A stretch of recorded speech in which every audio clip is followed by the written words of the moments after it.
everyone. So I'm just going to review our assignment in AWS, or I'm sorry, review our assignment for the second jQuery assignment for this week.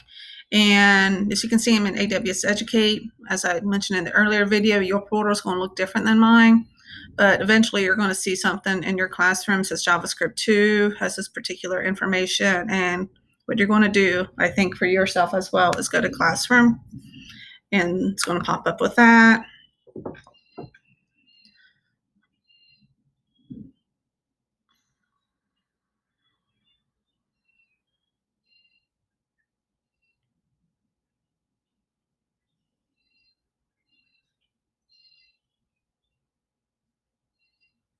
Give it a minute or two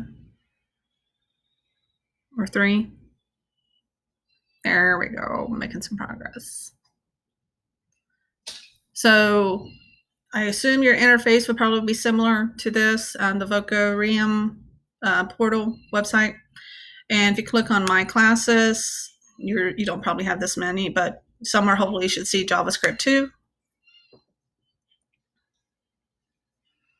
And I mentioned in the somewhere I mentioned it before, if you don't have good enough internet access to do this, don't worry about it, just use VS Code. But if you do have good enough internet access, I highly recommend you doing this, just because it's going to give you practice. And you saw me hit AWS Console, because it's going to give you some practice on what to do in utilizing Cloud9, which is another IDE. And in the previous video or somewhere also mentioned, organizations and developers that use Cloud9. I know there's a lot of different tools, and I want the focus to be on what we're supposed to be learning, which is jQuery. But also embedded in that is just exposure to different kinds of tools. And this is another kind of tool, AWS. You may have heard me mention it once or twice. And the and AWS and Cloud9 is just another service that AWS offers. So give it a minute or three. So like I said, if your internet is not the greatest and you just can't get, like mine will hopefully eventually work. You can see in the bottom left-hand corner is waiting for the console. Mine will hopefully eventually work. And but if yours just eventually just times out, will not work, just use VS Code. But if you do use VS Code, just put a note in there, say, you tried Cloud9 on AWS and it just wouldn't work for you, and you have to use VS Code. The exercises that we're going to do, you can do the exact same thing in VS Code. So while this is still thinking, I'm going to pause this video. Okay, so this is the console. Some of you may have seen it before, some may not have. But this is the AWS console. It just has access to all the services within AWS, all of that. I rarely look through this menu. I just usually type up in here what I'm looking for, which is Cloud9. It comes up.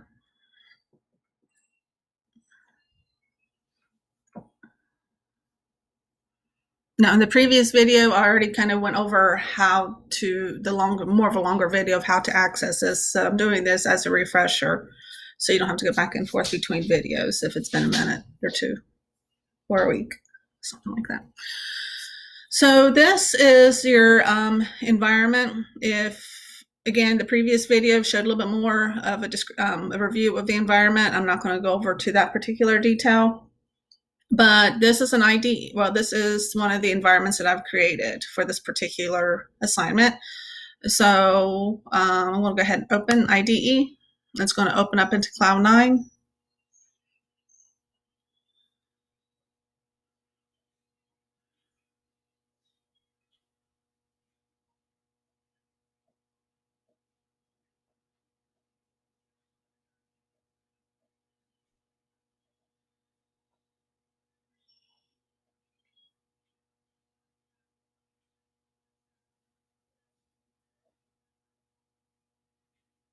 I'm going to pause this while it's thinking. Okay, while that's still thinking, let's go ahead and talk about how another resource that we can use to play with different kinds of events with jQuery. So in the first video, I think in one of the videos, I put in some video, maybe it was the first assignment, I put a reference to the actual jQuery documentation, their website. And sometimes, funny enough, that the actual people, like the actual jQuery website, and sometimes the documentation that is actually found on the website that houses all this information, like where it came from, not always the funnest and the easiest to read and understand. So if you have problems with that particular website, I'm understanding some of the resources in there. Here's another one that it was, it's also good to have a develop an understanding of it. And I can't remember, the jQuery one allows you to practice it, but this one does. W3 Schools. So some of this stuff, while we've already kind of talked about, while this is skills still connecting, it's expired. Oh, what do I need to do?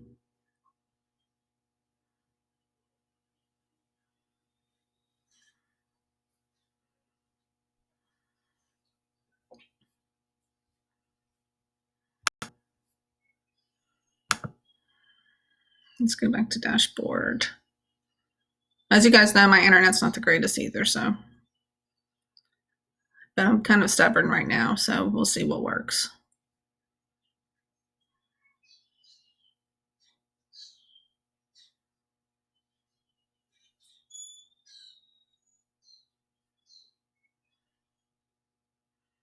Open IDE.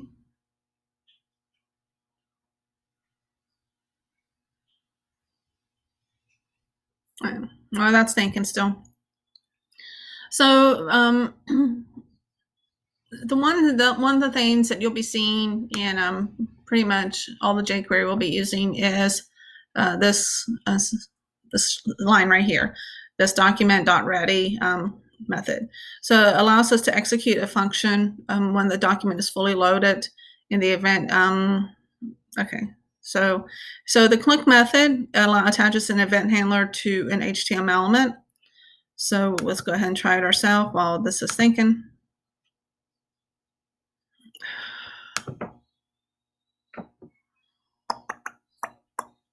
Let's try it ourselves while this is thinking. It was working so well this morning.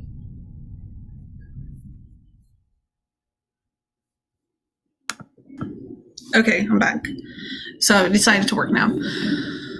Okay, so what you're going to get are these 3 files in GitHub. So what we're going to be working with is, let's go ahead and do the preview stuff. So let's go ahead and preview.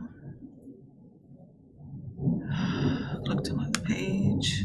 I don't know if this is being slow or something else going on. No. Make sure you're in the index preview file, index.html. And if you click on this on the top right hand corner, you see pop out into new window. Click on that just so you can have a bigger space. So this is what we're ultimately going to create. Whenever we click on a button, it's going to do the pop down menu or pop menu area thing. Now, what we also have, interestingly enough, and I mentioned this in the last video, whenever the drop down menu, whenever the mouse leaves, it's going to hide. Okay.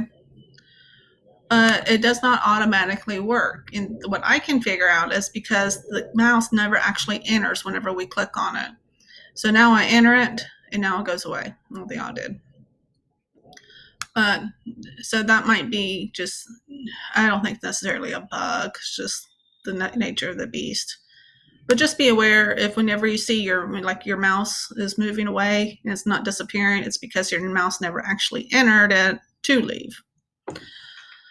There may be some design flaws and better options for that because that is kind of annoying, but again, beyond the scope of this particular assignment. So let's kind of go over what we're going to be doing here, and I'll be going back and forth between another resource to learn off of, just so you can see how this resource helps teach and how to apply it and whatnot. So let's go ahead and go to this jQuery syntax chapter they mentioned.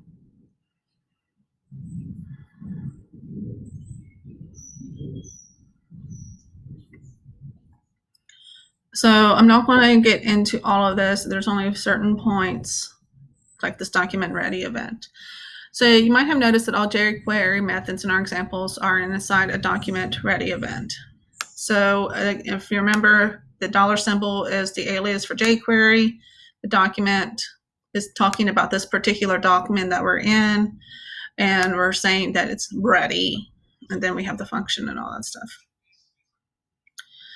So this is to prevent any jQuery code from running before the document is finished loading, which is basically when it's ready. It is good practice to wait for the document to be fully loaded and ready before working with it, because it allows you to have your JavaScript code before the body of your document. This also allows you to have it, but if you remember, I guess it depends on who's writing the information, who the author is, best practices. I want to stick with putting it right below the closing body tag, as I mentioned in the first one, but I guess some other practices, you can put it in the head of the section. Here are some examples of actions that can fail if methods are run before the document is fully loaded. Trying to hide an element that is not created yet. And there again, they're talking about that's in the head section. The reason we put it at the end, right before the closing body tag, is that it's not going to try to run anything yet because it's at the bottom. Let's see. Okay, so I want to go ahead and pass that because we're putting it towards the end. Let's click next. So we have an idea of why this document.ready is needed, just because it allows us to make sure that the document is loaded. I guess a couple different ways you can think about this. If it's in the head, make sure that it's loaded before you try to start implementing some code. And if we put it in right before the closing body tag, you're not waiting on some other images or anything that may take longer. So either way, just get in the habit of writing that. Let's see. So again, let's look at the second line here. So again, with the dollar symbol indicates an alias. It's an alias for jQuery. And we have the hashtag, so it's an ID, and the word cart. So let's look in the index.html file. I'm going to go ahead and see if I can get rid of this or just scoot it over. So what I'm looking for is cart, and it's an ID because remember it had the dollar symbol, or not, sorry, the hashtag. And so there's the ID of cart. And what this is going to do, we're calling it an event listener. So when it says on click, what's going to happen is in this function area right here. So what it's doing, using the dollar symbol for jQuery, it's going to look for the ID of cart menu. So let's go back into HTML. So we got, here's the ID of cart menu. And what's listed under cart menu is these two list items. So you'll notice that whenever I click on cart, those are the two items that appear.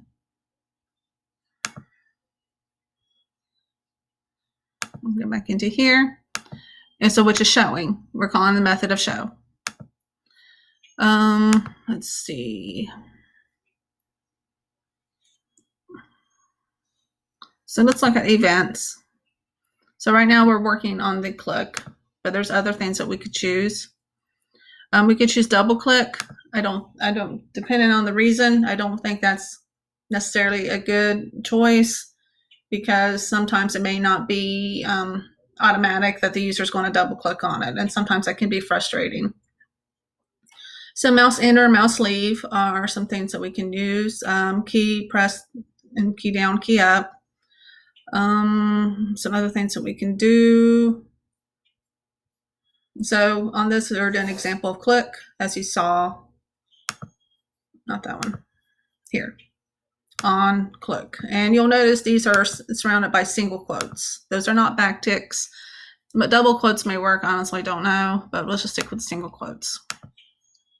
So we're saying on click, it's separated by a comma, and it has the open close parentheses, and the function arrow, which is the fat arrow, and the open curly bracket, and then we went to our ID of cart menu, and we're showing it. So same thing here on line 9, and it has the closing curly bracket in parentheses. So same thing here on line 9. So it's an ID of account, drop down ID of account, and we're saying on click, it's going to show the account menu. And this account menu is right there. And that's what it does. And I have to enter it to leave. Let's see. And now here's the last one. So help, an ID of help. Oops. Help. And on click. So you see everything's pretty much the same except for the exchange of the IDs. And let's see, help menu is going to show. So there's the ID of help menu, and it's showing those 3 items.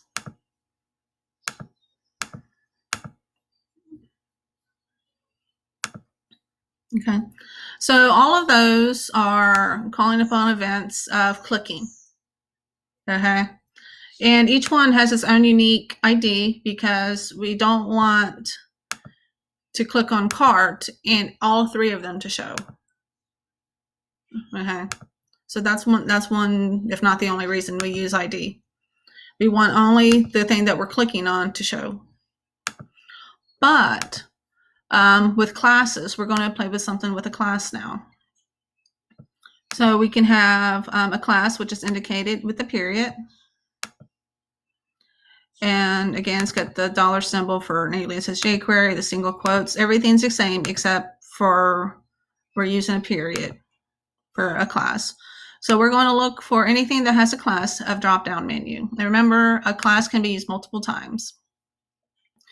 So in this first list item of cart, we have a class of drop-down menu. And when I selected that, you can see that the other 2 drop-down menus also appeared. So you can see there's a drop-down menu in class for the cart, for the account, and for the help. So anytime, so what we're getting ready to do with our jQuery here is anytime that the mouse leaves, the event listener is the mouse leaving, it's going to do a function of hiding the drop-down menu. So it's going to look for anything that has a class of drop-down menu, and whenever it leaves, the function it's going to do is going to take that same drop-down menu and it's going to hide it, which it does. It's just a little quirky because if your mouse isn't in it, and then you have to go into it and then to leave it, but whatever. So this can take on many different events. It can take on many different, methods of show, hide. Those are only a couple of them. So let's look at some of the events. I don't like the double click, but just for practice of how you can do different things. Where did it go? Oh, here it is. So let's do mouse enter because I don't like double click. So I'm going to just copy that. And want to change that, the first click of cart, to mouse enter and save it. I don't know if I need to refresh this on here or not. So when I hit cart, it's still thinking.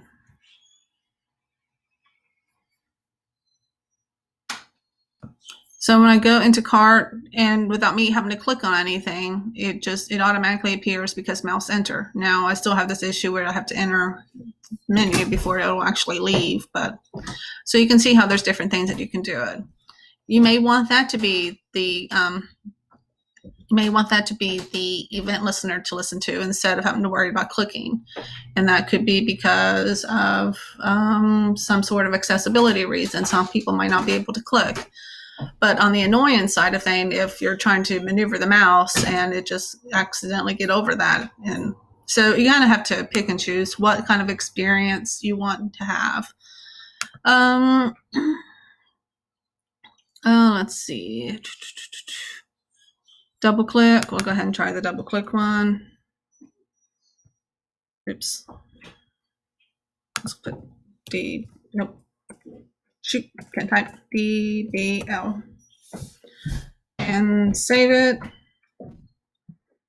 Do this. I don't know if I. Okay. I don't know if it did or not. So one click. Okay, it didn't take. So let me refresh the page.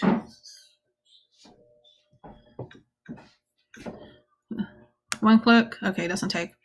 2 clicks. Yeah, I would not recommend that as a user experience. That's annoying. Let's see. And there's a whole bunch of other event listeners you can use. jQuery would probably be, the jQuery website would probably be the best source of documentation to find all kinds of the other different event listeners that you can play with. But sometimes you just don't need all that variety. Like a click will probably do for like majority of the time. So here's some of the methods. Let's go work.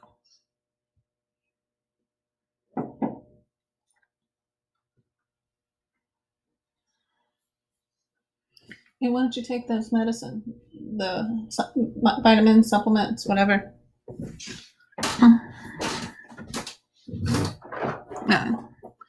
So we've been playing with hide and show. Show and hide. We've been playing with those methods. So let's see what else there is. I don't want to do toggle. What does toggle do?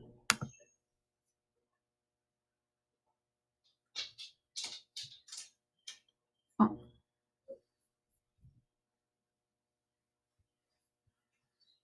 I toggle between hiding and showing with the toggle method. Let's see, I'm curious what it does.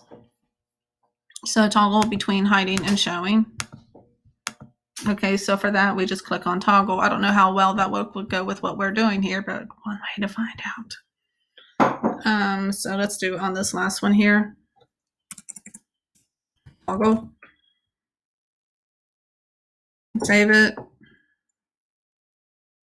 Refresh it.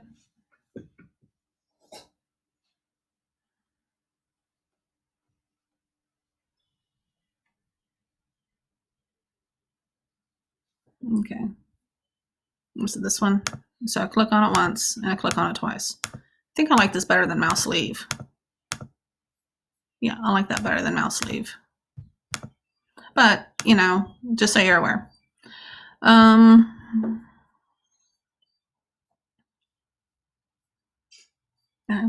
So this is how this is the review basically of some more. This is another kind of practice with jQuery. And so I'll be making another video on what my expectations are for the assignment.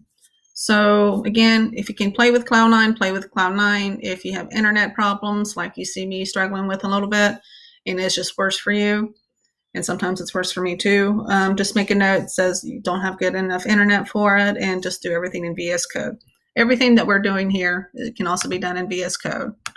It's nothing that we've not played with before. So let me know if you have any questions. Thank you.